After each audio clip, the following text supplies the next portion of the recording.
So I would like to welcome our guests and partners, Mr. Doron Gidoni, Innovation Attaché, Embassy of Israel.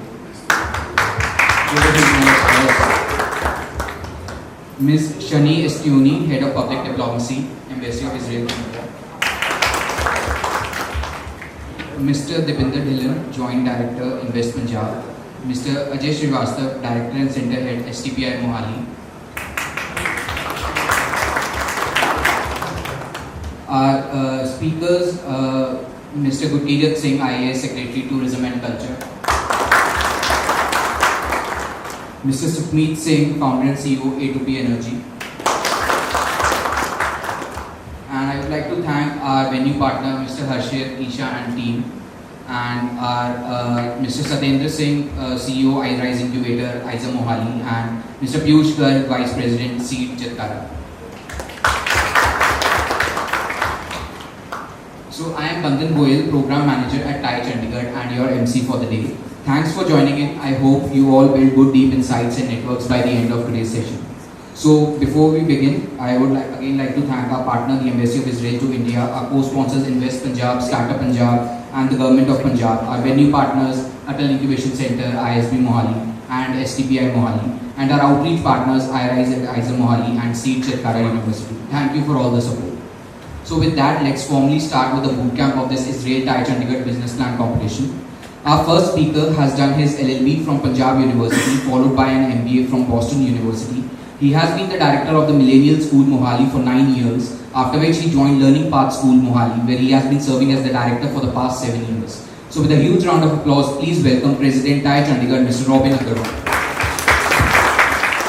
Thank you all for coming here.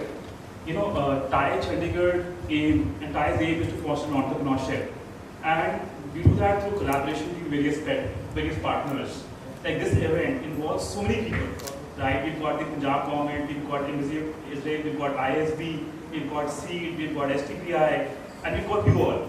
You're the most important people of this all, right? So it's an endeavor for TiE Chandigarh to bring the startups of this area, of this region in the areas of sustainability together, right? And sustainability is such a topic today, right? Sustainability and business go hand in hand. Sustainability is the business, in fact, today of the future, right? And this is a small endeavor from TiE Chandigarh to highlight this area, that sustainability and entrepreneurship will go hand in hand. We hope through this competition, a couple of good ideas, couple of startups come forward, and like the Embassy of Israel has an exciting, journey for all of us. Whether we reach 1, 2, 3 doesn't matter. The entire journey of this entire next 2-3 months is the main experience that we want you to experience, right? And thank you all for being here with us. Thanks. Thanks, Robin, for the warm welcome. Our next speaker has done his Masters in Biotechnology from IIT Madras, after which he moved to Patents and Intellectual Property. He founded PatView in 2016, an award-winning business intelligence dashboard for patent landscapes, and he has been running his company Significant for the past decade. Please welcome Vice President TiE Chandigarh, Mr. Harit Mohan.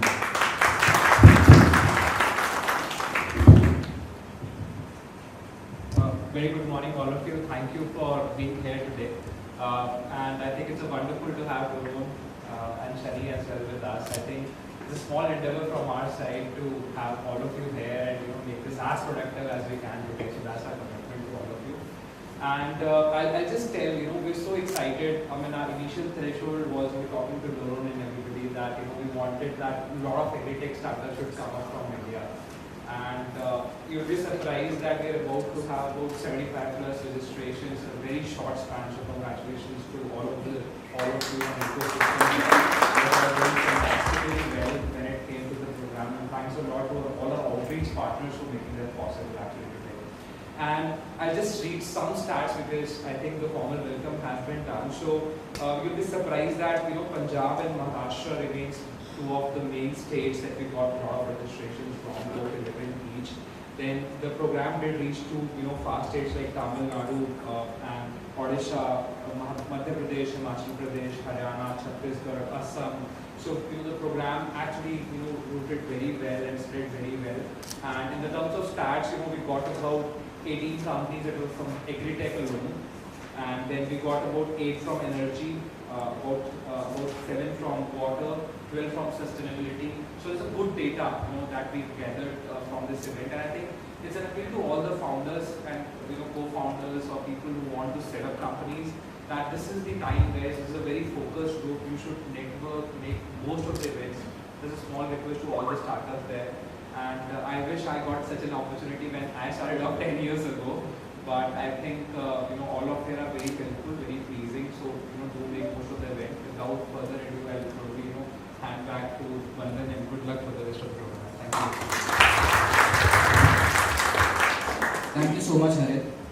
I would now like to welcome our partners from Israel. Our next speaker has done her LLB from the College of Management Academic Studies, the largest college in Israel.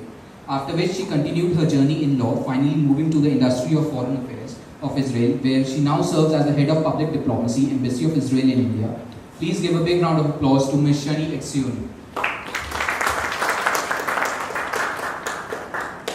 Thank you. Good morning.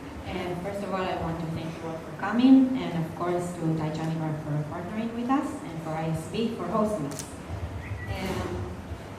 This year we are celebrating 30 years of diplomatic relationship with the government. Why? You really can't hear me, right? It's hard for me, sorry, to hold it. This year we are celebrating 30 years of diplomatic relations between India and Israel, and we're having a lot of projects. Some are in innovation, some are in culture, some are with helping some people with difficult social backgrounds, women empowerment, gender equality. The important thing that I wanted to say today about Israel, to tell you a little bit, is Israel is very small. The population is very small. I mean, I think Delhi itself probably has much more people and much more, wow, I forgot the word, land. Thank you. But because Israel didn't have the right environment, didn't have any resources, didn't have any way to land or to water, it made, from everything we didn't have, we had to create. We had to be resourceful, we had to find, and thankfully, there were so many people that found a way to be innovative from everything we didn't have. And the most important thing, I think, we are taught at the cadet course and we're at the start in diplomat is that we want to share. We want to share the knowledge, we want to share the expertise, we want to collaborate, and we want to give some of what we have, some of what we've learned. Obviously in the process we learn a lot too. I mean, it's not like we know everything. No one knows everything. This is a process, and we're happy to collaborate, we're happy to give from what we have and to learn and to make the world, hopefully, I'm sorry, I'm a true believer, I'm a true optimist, to make the world a better place.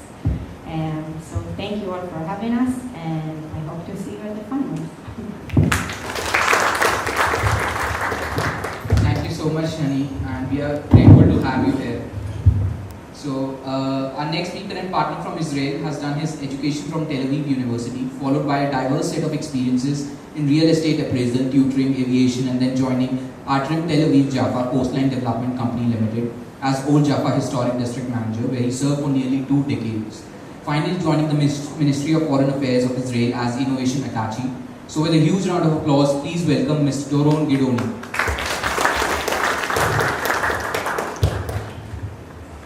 Hi everyone, thank you very much for having us. I prepared something in writing, so in recent years, finding a solution to environmental challenges has become a mission not only among decision makers, but also among entrepreneurs and innovators around the world.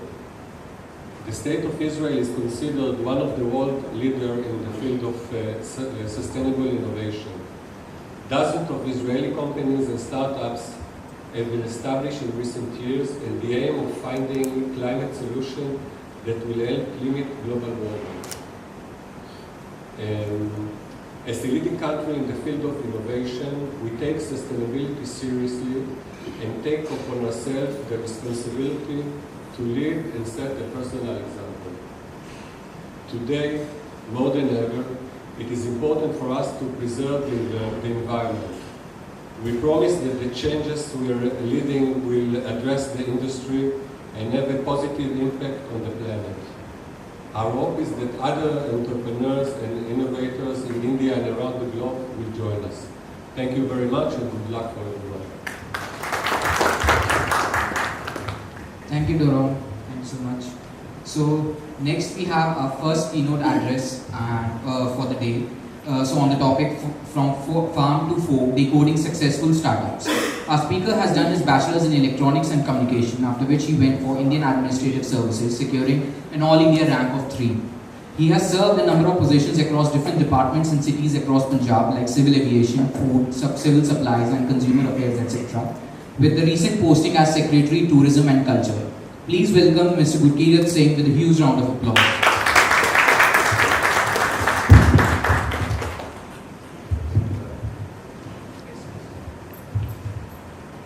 Good morning, everybody.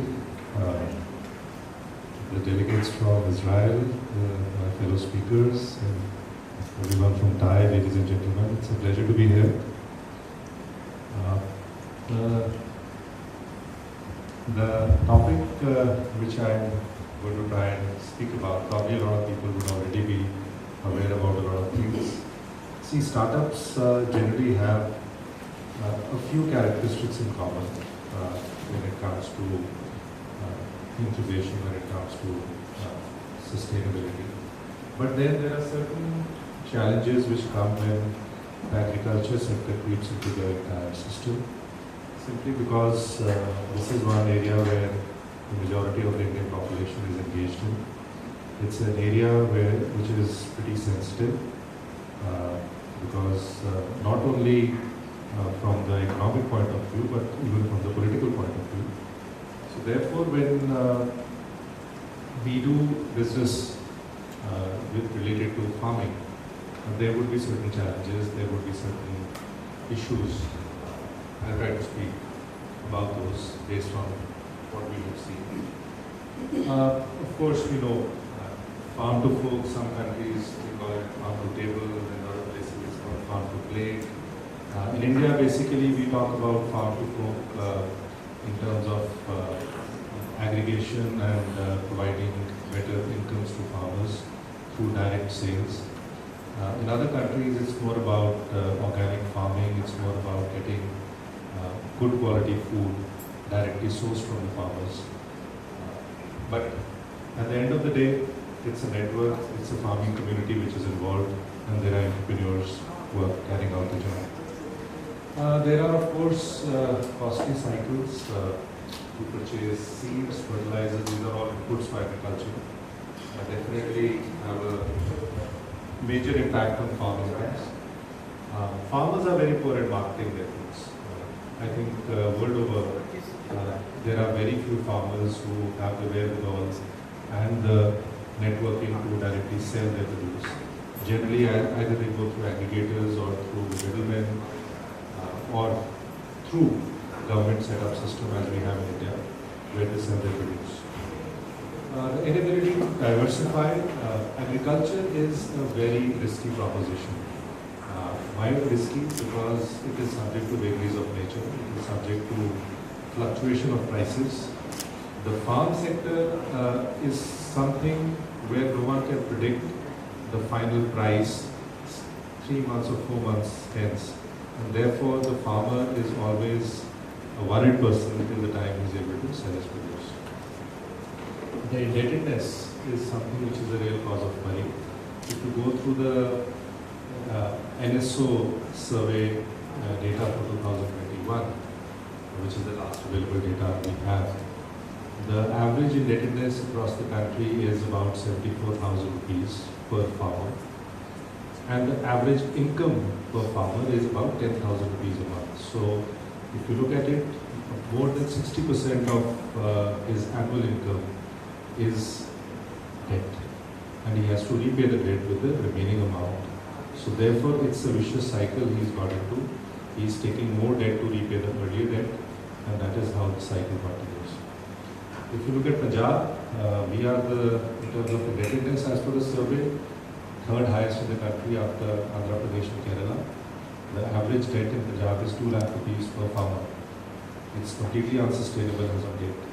So, real cause of worry, and therefore the need to have such startups to boost the farming tools. Taxation barriers are again a major issue. Say, for example, a lot of industry keeps complaining that Punjab has high taxation issues when it comes to agriculture sale. Not this is again a challenge when it comes to selling organic food or you're selling a certain particular type of foods. Getting a certification is a big hassle. Until unless government agencies come forward, assist the farmers, it's very difficult for them to do it on their own. Economies of scale and land laws, of course. Land laws limit the economies of scale. You can, because of land ceiling laws, you cannot have land beyond a certain exceptions for industry, but for a farmer, talk about farm to fork, and for a farmer it's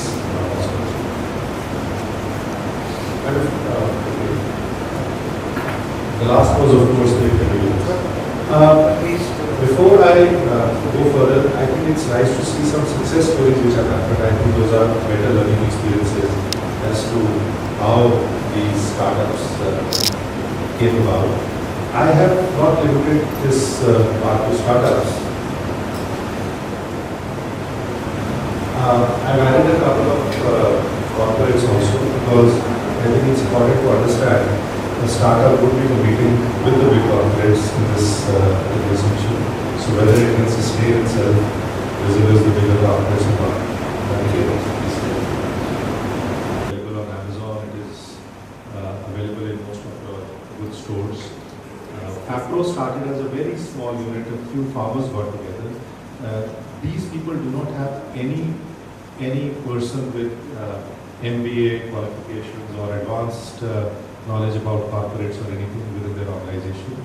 It's just the farmers getting together, developing their own entrepreneurial skills, starting with the local area and finally moving on to a bigger scale.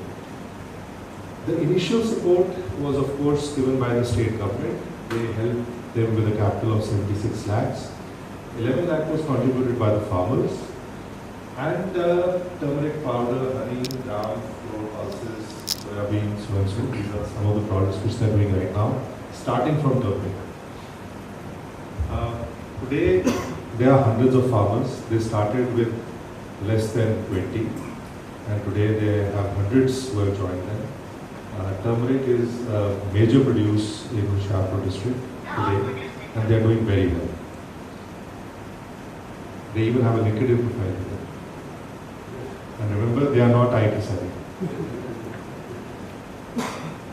If we go to an entirely different continent altogether, then the European Union funded a very interesting project called the SLIM project. This project was spread across various countries. They spent close to about $1.9 million on it, which is a huge amount. A lot of people criticize whether it was actually worth it or not. 15 European countries, they developed a network of 3,200 experts. Basically all they did was they collected success stories. They reached out to all these countries, started checking out what is good here, what was this last mile connectivity which was missing in that particular project, and they collected all this information together and finally made it a good repository of knowledge. Whether it has been used, whether it has yielded the desired results, there are critics who are for it, against it, but the reason I put this here is, it's not a startup, okay? I'm just telling you what countries are doing. The reason I put it here is that this was a continent which realized that there are barriers for the farmer. They realized that there are supply chains and there is a need to shorten these supply chains. So a farmer, when he had to sell his produce, he sometimes had to go through 5 or 6 different levels before he could reach the final consumer. Those could be a place, a grain market, followed by a wholesaler, followed by a retailer, followed by maybe a door-to-door supplier. So there were 5 or 6 channels in between which and the farmer had to jump over all those 5 channels before he could reach the consumer. So this entire exercise was only and only concentrated towards shortening the supply chains. And this study has actually brought about some very good feedback for the farmers, especially in Europe, on how they can do it. Many farmers have adopted it also. Time will tell whether those techniques, what's the recent phenomenon? Time will tell whether these were actually successful. But what is interesting here is that they concentrated only on cutting down the barriers between the farmer and the consumer.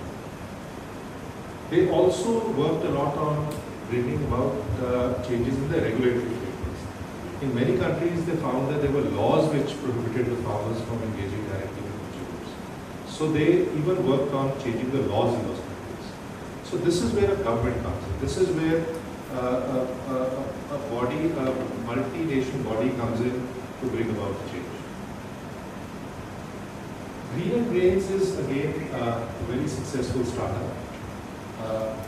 A startup which went through a complete sideways sort of a trajectory when it came to its success. It started in Madhya Pradesh. There was a banker couple. They were doing pretty well in Kotak Mahindra Bank.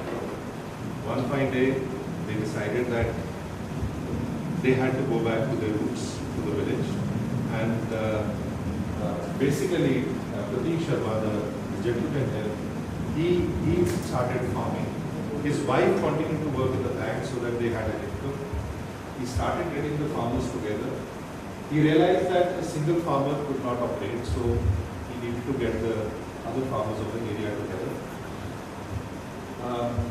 What was the motivation for it? When they had a small daughter, they realized that good quality food was not available. Food was laced with insecticides, pesticides, a lot of other contaminants. And there was an urgent desire that we need good quality food. And that was the sole desire which moved them towards the farm to food startup. In 2015, we collaborated with a farmer producer organization, started getting farmers together. We got about 12 additional farmers, started a small startup, got noticed. The incubation center at IIM Calcutta picked him up, gave him funding. They tried their best. By 2020, they were practically back. It just did not work. But at the same time, he made sure that the farmers never lost out. He was paying out of his own pocket to make sure that the farmers kept getting their produce, even if he was not able to sell it for them. It could not be sustained for long. By 2020, as I said, they had practically no money by February. And in March, COVID happened. And suddenly there was a shutdown and everybody started ordering food. And they found a huge opportunity in that. And suddenly created a marketing network where they would get the orders, have the food delivered to every place. And today, this is a very, very successful project. So, a natural occurrence happened. It just happened. They were almost gone. They had decided to move back to banking. It was a tough startup to start with, a tough area to start with. But today, they are doing business in 6 states. About 2,000 families are engaged with them, doing very well. Home Greens. This is again a very interesting startup which was started in Kashmir. The lady Nisha Rasool, she was pursuing a PhD in molecular signaling in South Korea. When she felt that agriculture was calling her again, there was some desire which came into her. She said, I need to go back to my state. And she told the university over there that in case I am not successful, I'll come back and complete my PhD. She told this. She came back to Gurgaon in JNK in 2018. Now, her challenge was that she wanted to go for some exotic variety because farm to fork doesn't work with cereals. It's farm to fork has to have something innovative in it. Cereals are just picked up by the government all the time. FCI keeps picking up all the wheat and rice from all over the country. So you don't need any sort of real out-of-the-box thinking for these particular crops. But for vegetables, fruits, etc., it's a very important activity. So she chose exotic veggies. She started accumulating seeds from seed banks. So this again is something which she was able to access. A lot of farmers are not able to access seeds. Good seeds, good quality seeds, exotic seeds. She was someone who had international exposure. She was someone who could develop contacts. And from international seed banks, she got the seeds. Then, of course, propagated them at her level. She started her own innovative ways of tackling weed infestation. For insect invasion, she even used a fermented mixture of neem oil and other things which have Ayurvedic sort of issues. Today she is selling on Instagram, she is selling her products on Facebook, she is doing very well. It was a calling which happened. She is very happy, she hasn't gone back to South Korea, but PhD is gone. Geokrishi, now here comes the conflict. Reliance comes into the picture, and Reliance has now decided to launch Geokrishi, where Reliance Industries and Reliance Geo platforms are going to partner with Facebook. We all read about Reliance acting in partnership with Facebook for a lot of things, but this is one area where they are going to do it. And it will offer a farm-to-fork supply chain and data analytics, because the farmer will get to know which crops are good, what is the weather forecast for the particular area, what are sort of inputs you require for better crop production. They will be providing all those things. They even check the soil quality, which is very, very important as far as farming is concerned. It's going to focus on a 12-hour delivery cycle. This is the target.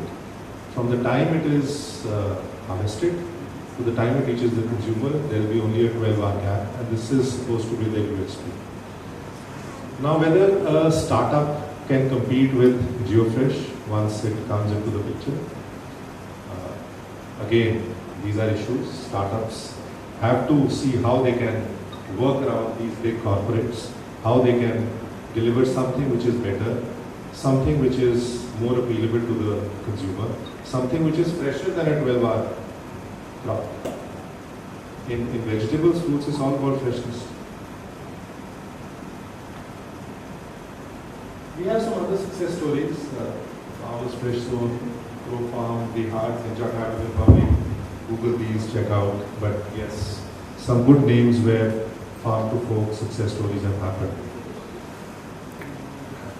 So what was it that made these startups successful, and what was it that made some others struggle?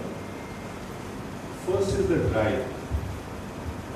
Farming can be a very, very routine process, but a very critical process. It's a livelihood for any individual. A farmer may or may not have the drive or the entrepreneurial urge to go beyond a certain income. A typical example of this is the minimum support price which is given by the government. When you give a minimum support price for wheat or for paddy, you are eliminating the risk of a farm. Of course, the weather risk will always remain there. You can have a drop in your production. But as far as cost fluctuation is concerned, you completely eliminate that risk. Now, a farmer takes a calculated choice whether he would like to go for a risk or go for a zero risk sale, zero risk sale of produce, which may give him a slightly lower income, but an assured income. He can project his incomes very well. And if you look at the way farmers are working in the northern part of Punjab, they are actually following the safer path. They are not going in for risk-taking capacities. The point is, if you have a debt of 2 lakh on your head, how much risk can you take? Again, it's a very, very difficult situation you are in. So therefore, most of the farmers are actually preferring the assured route, and therefore, how many farmers will be able to diversify, how many farmers will be able to move towards vegetables, towards fruits, and go away from the wheat rice cycle. That is a big challenge. The seed money. Startups are not cheap. they are labor intensive, they are capital intensive.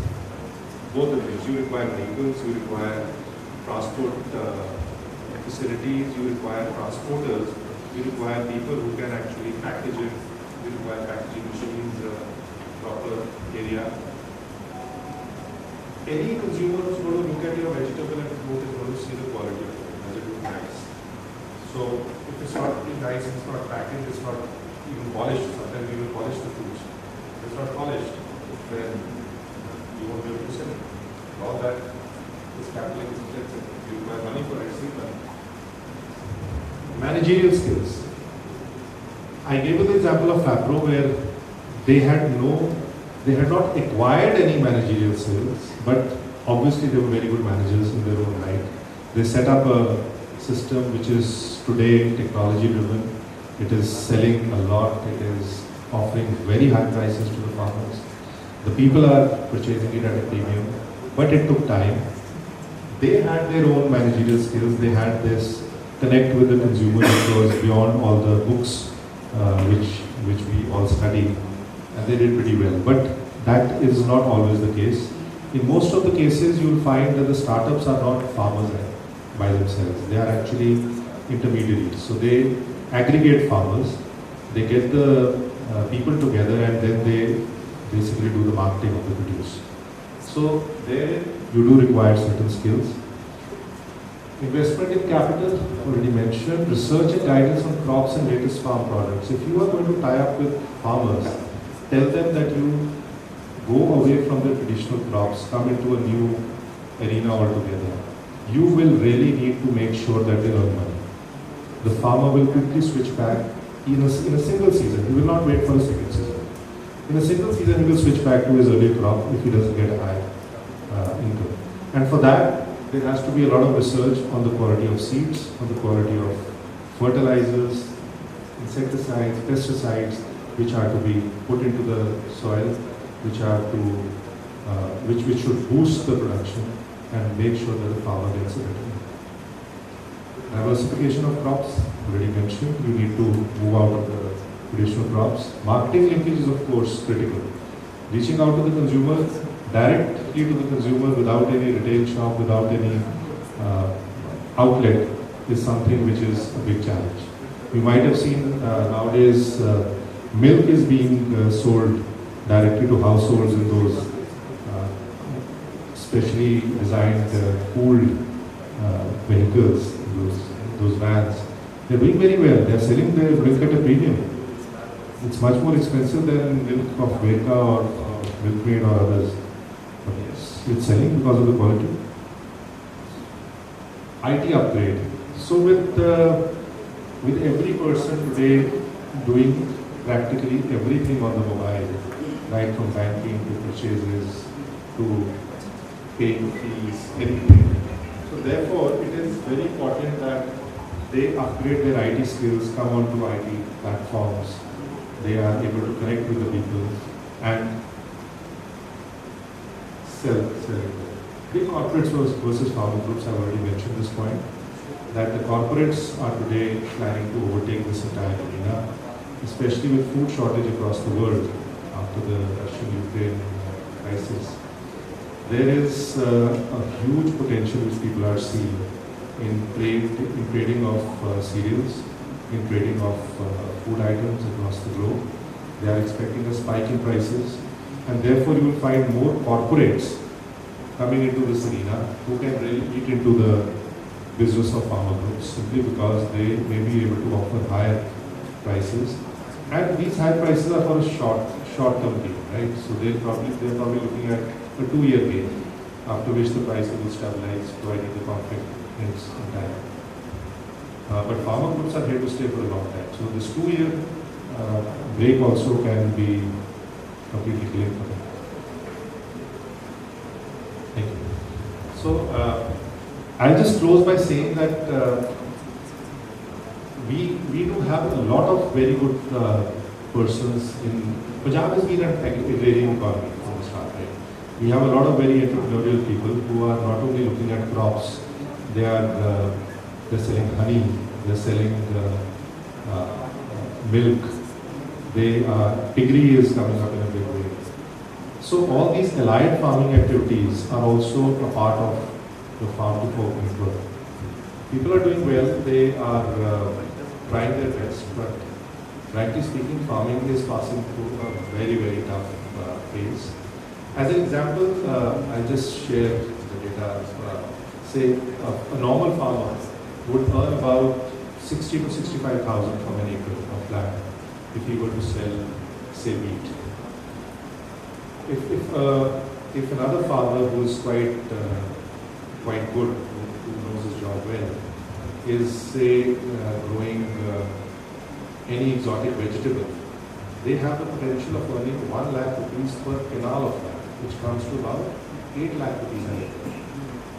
Now, on one side you have 8 lakh rupees an acre of income, on one side you have 70,000 rupees of income. Why is the farmer still preferring the 70,000 rupees? He is not moving towards 8 lakhs. There is a serious disconnect between what the farmer wishes and what he is doing. And it entirely stems from his risk-taking ability. Today the farmer is just not able to take a risk. He has to repay his debt every 6 months, for which he needs an assured income. We are actually killing a huge agrarian economy, which could have gone to a different level. So probably something to do with, it's a different topic in getting disorder, but severely impacts your startup. So thank you very much. We have a couple of minutes for questions if anyone wants to ask anything. Thank you, sir. First of all, it was a really nice presentation. Few points, sir, like the one point which you mentioned in decoding the successful startup was big corporates versus farmer groups. And you also gave an example of Geo Krishi, which is built by giant corporate. So, what are the steps that currently are there for the farmers or the government is taking in order to provide those facilities to the lower group of farmers to compete with these corporates who are into the same market and acquiring the same target audience? What can be done in this aspect? Okay, so the government always encourages formation of societies. Societies are regularly formed by the farmers. A society can be formed for any purpose. We do have societies which are being formed for this purpose, and government is now giving them subsidy by way of agricultural implements. So the cost of harvesting the crop goes down when it comes to availing of these subsidies. A lot of farmers are going in for drip irrigation where you are getting a lot of subsidy. Government is giving subsidy for polyhouses. Government is giving subsidy for greenhouses. All these are aimed at shifting the farmer from the traditional cropping cycle towards something more exotic, something more specific where the incomes are high. But our agriculture, the problem in the state is, if you look at the weather, our weather conditions are so severe, right from extreme heat to extreme cold. You will find most of the polyhouses where investments in lakhs happen, they get just blown away in about a couple of years. So polyhouses have practically failed in Punjab until and unless there are very, very expensive measures taken to protect it.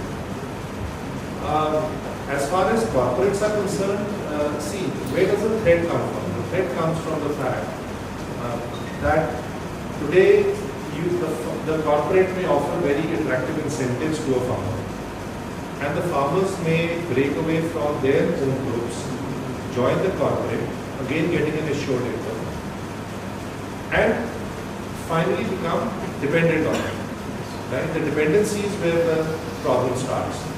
And once the dependency arises, in any particular year where the corporate feels that it does not require the crop, because it may have surplus crop likelihood, or there may be a huge drop in demand, or maybe the international prices would be lower and it's cheaper to just import that particular thing. You may just tell the farmer, I'm not going to buy it from you. And then where does the farmer go? The government is not going to buy those crops. The government will buy wheat and but it will not buy vegetables, it will not buy fruits. So herein lies the risk factor. This risk factor obviously government cannot eliminate. But we do have certain organizations within the state like Punjab Agro, Market. When it came to a huge drop in potato prices, onion prices, a drop in potato, a rise in onion. These agencies intervened. They started exporting potatoes from Punjab to Russia and other places. That again stabilized the prices because government was purchasing at a particular rate. So government does come in various by way of subsidies or by way of direct intervention. Government does keep coming in. But let me tell you, it's a farmer's choice whether he goes towards a corporate or farms his own growth. I hope I will able to answer. Thank you so much. Any last question? Just extension to this question I have. As you said, these polyhouses getting grown because of the thing. Is that 100% true? What I also read or heard from people are just going to away the subsidies, making it the license, they will operate for 1 year, and they are just not interested to carry on project. They have taken the subsidy and gone away. That's what I heard. See, the point is, there have been certain instances. Yeah. The problem has been more where you have agriculture implements, not in case of polyhouses. So agriculture implements, yes, there has been a leakage of subsidies. Let me tell you, it doesn't happen at Punjab alone. It's a national phenomenon. These leakages do happen whenever you have targeted subsidies. If you have universal subsidies, the problem is never there. But in targeted subsidies, you will always have leakages. In case of polyhouses, why would a person set it up in the first place? He would just pocket the money, right? He would not set it up. But if you go, if you try to travel all along this Ropur area or towards Nawashahar, towards London, you will actually find a lot of blown away polyhouses on the way. The entire sheet has got ripped. They are not functional anymore. Many people have dismantled them now. There was a time when this entire belt was full of polyhouses. There were a large number of them which had been set up. So where did they go all of them? Feasibility analysis was not done properly, whether that is suitable for this kind of environment over here. Without understanding that, people And just sometimes they saved on the money and purchased a fabric which was less strong. The farmer will try to cut costs. He never realized what the danger was. Very good question. My query is like there is a certain knowledge gap. The farmers are not ready to change their crop pattern.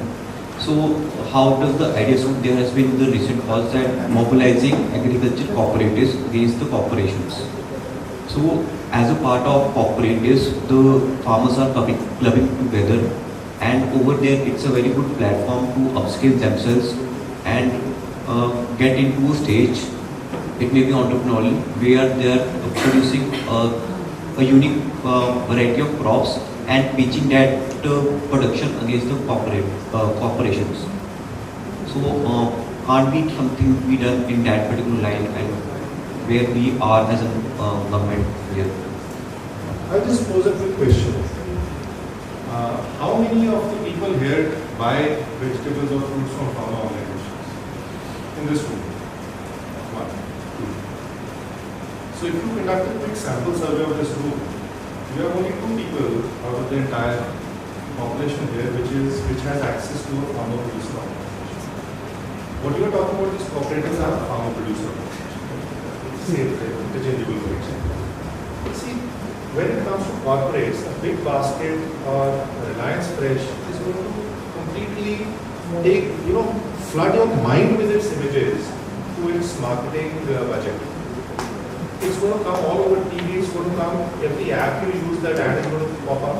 Every website you open, their ads are going to pop up. They have a huge marketing budget. They completely eliminate the thoughts of farmer producer organization from your mind. And a person will simply say, okay, fine, this is a new place, let me try it out. Download the app and start using it. The producer organizations are a very good thing to have. All the examples I gave over here were producer organizations. They are existing. They are sustaining themselves. But I mentioned one of these organizations here, which after a long struggle today has about a collection of 2,000 farmers attached. So it could be catering to population of say about 1 lakh, maybe even less than that. 1 lakh was also very, very high. corporates. The corporates they don't even need to run around. They'll have people running around seeking their franchises and setting up shops for them. So therefore, for a small organization to match them is very difficult. So the farmer producer organization, their entire clientele is the people who are today aware about healthy food. They are the ones who are going to try and approach them. They are the ones who are going to move away from the land situation. The common man is not going to go and buy from them unless he's a local person.